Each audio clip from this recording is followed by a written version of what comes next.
Writers often wrestle with history and contemporary challenges when telling stories about our changing world. That includes poet Joan Navajuk Kane. She lives in Alaska but teaches part of the year at the Institute of American Indian Arts, or IAIA, in Santa Fe. Correspondent Russell Contreras sits down with Kane to talk about writing on climate change, teaching, and how her life in Alaska shapes her work. Joan, thanks for joining us today. We appreciate you coming out here. Thank you. Thank you. It's a pleasure, and it's always great to have a conversation with you. So why poetry? Why did this art form win you over? Well, I think because it's actually, in terms of the human tradition, but especially in the Inupiaq tradition, song, right, is one of our oldest art forms, most universal art forms. But I think too, it really allowed me to think about Inupiaq as a language, and what I learned at a very early age, just how complex the language is, and poetry really affords a chance to work at the level of, sound, of word, of diction, and it was really good training for other types of writing. But I think in some ways it speaks most to my family's experience, and my grandfather was a song composer of traditional songs, so I think I'm carrying on in that tradition in some way. A lot of your work covers present-day Alaska, where you're from, and you use metaphors like icing and thawing in your work. Why is that important? It's funny because it's often when I get a book review or something, or I read someone's blurb, I'm like, oh, I didn't even realize I'm doing that. But I think one is that I really am, Anchorage, although it is a big metropolis, I'm very fortunate to spend a lot of time, on the land there, and with my children. And I think it's because I'm so grounded in that place, and because the climate has changed so dramatically in my lifetime, but in particular the last decade, that it seems like even if I'm not explicitly trying to write about it, it's going to be present in my work. In your work, you have the threat of language death and also climate change. These are very intense topics, but they end up in your work with a lot of lyrical beauty and aesthetically just gorgeous. How are you able to deal with that dichotomy of dealing with such intense subject with such beauty? Well, and again, I think it goes back to my family and our tradition of, and in the Querc tradition, there are 5 disasters that Inupiaq people lived through, 5 enormous disasters, apocalyptic things. And I think, although the way I learned about these stories and the way they've even been written, recorded, and shared, is that, you have to, the human intellect has to be able to, still, although no disaster, to appreciate the splendor of what exists despite that, and what grows, despite, duress and crucibles of circumstance and things like that. But I think part of it is, it's different moving into prose. It's very different how I negotiate topic, right, and content. I mean, I think in some ways, a poem, it writes itself. I mean, I'm doing the work, but in some ways I feel like, some of the poems I write, it's not necessarily me that's important to write them, but they are coming through me, because I have a responsibility as a poet, one that I can't avoid, to allow strength and beauty, onto the page, hopefully. Now, you went to Harvard for undergrad. You also went to Columbia to get your MFA. How did those experiences, did they shape you as an artist? Well, I mean, as an undergrad at Harvard, I came from such I don't want to say an unconventional background, but, I wasn't even aware of the opportunities that I was being exposed to. I mean, I remember showing up on campus in my first week, thinking, oh, here's a freshman seminar that Helen Vendler is offering on poems, poets, and poetry. I'll apply and see if I can get in.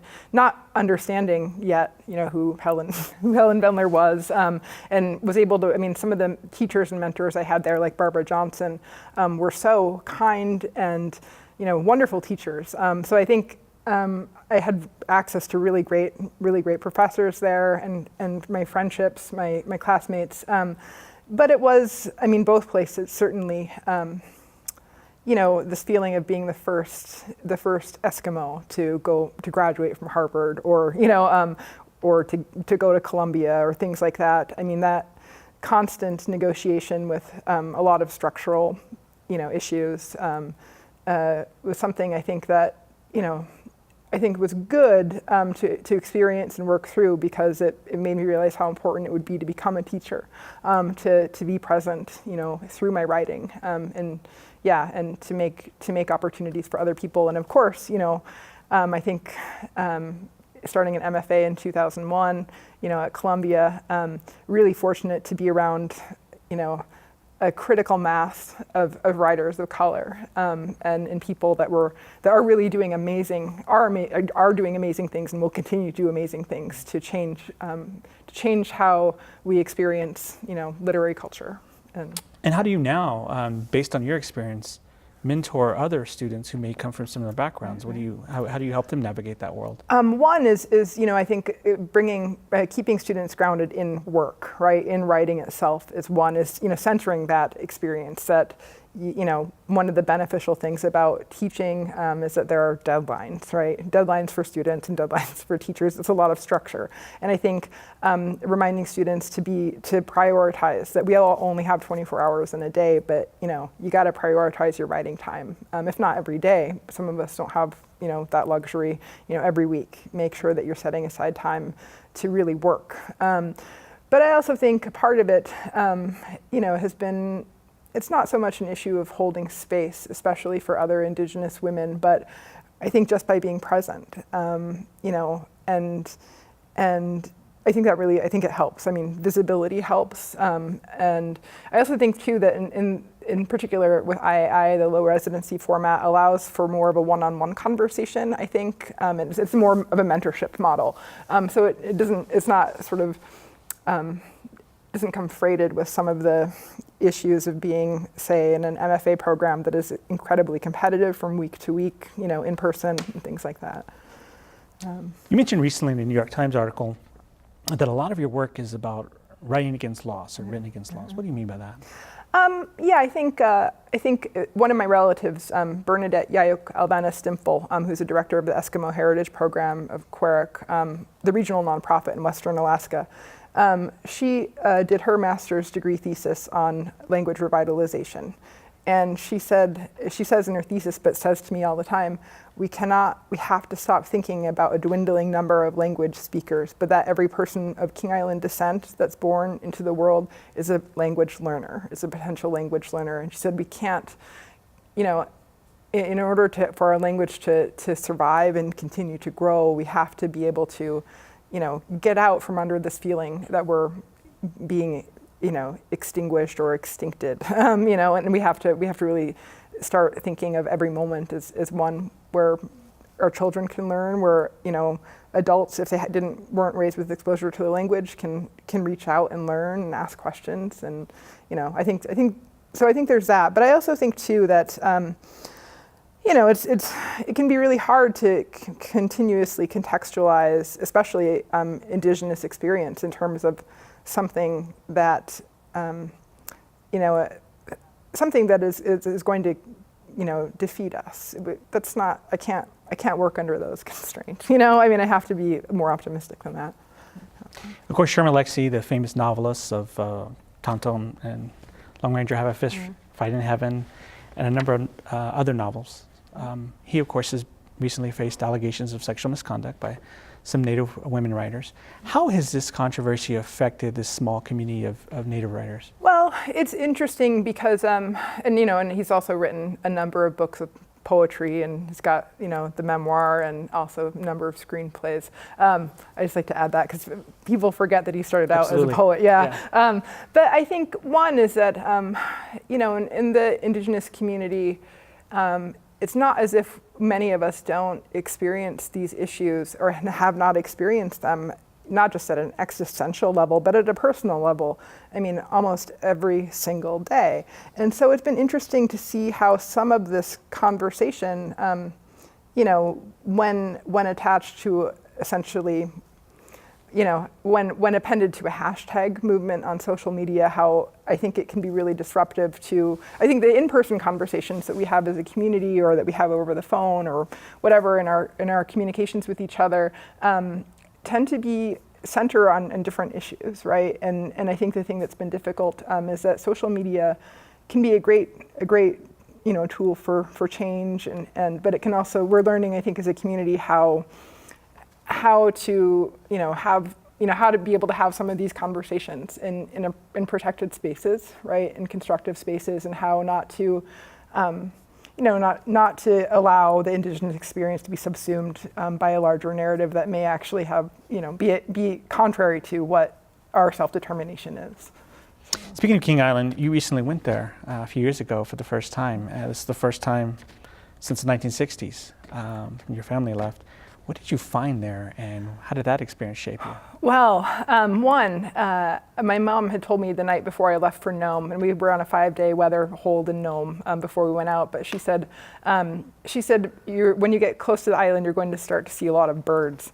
And we got close to the island, and I was thinking, hundreds, of birds, millions of seabirds. And although, it was really hard on one level to go back, especially with the two elders and then another King Island woman, to go back to this place that has been changed irrevocably, right, in terms of the depopulation of the island and relocation of our families, but yet to know that it will continue to be an essential place, a life force. There's a reason why it was inhabited for 10,000 years by King Islanders. It's just in the middle of the Bering Sea, this beautiful oasis of life of all kinds, birds, mammals. We got up, in the crab tender, and off in the distance there's a mama humpback whale and her calves,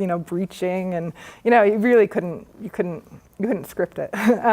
So on the one hand, what was very reassuring to feel that, although things did change in the blink of an eye, it's still going to be a place that is incredibly important, and that this minor, even the magnitude of what happened to our families, it's something we can recover from, and we don't know what we're going to learn, yet as my generation and my children's generation continues to persist in building and our identity and keep maintaining our identity as King Islanders. It's really kind of exciting, and there will be a book out in October by Carrie Ojinen, one of my cousins that I took, her first book, and we'll talk a lot about it. It's out in October. It's called Roughly for the North, and she does a far more articulate job, I think, in her poems of getting at some of these issues. So I'm excited for that. And readers who follow you on Instagram will see you go on a lot of hiking trips into the wilderness and the mountains. Yeah. Why is that needed for your soul? Well, one, as a mother of 8 and 10-year-old boys, I have to keep them busy, But I think I did in the past couple of years. I started participating in triathlons, and I realized that so much of even what I essentially starting with my education, and as an undergrad and then at Columbia, the less I moved, the more that I stayed, seated at a cubicle or at a desk, the harder things got for me. But I also think that we're really lucky in Anchorage, in Alaska, still to have access to spaces that are not developed. That is to say, not developed in a capitalist way. They're developed in other ways and maintained in other ways. But I think it's really important for me as a writer. The big thing too is it really helps my perspective. It's easy to get lost. I think if I don't stay grounded physically in something that broadens my perspective and reminds me that I'm just one person with this experience, and there's a whole world, that's there to observe and to learn from, and to learn things about. Joan, thank you for joining us. Thank you.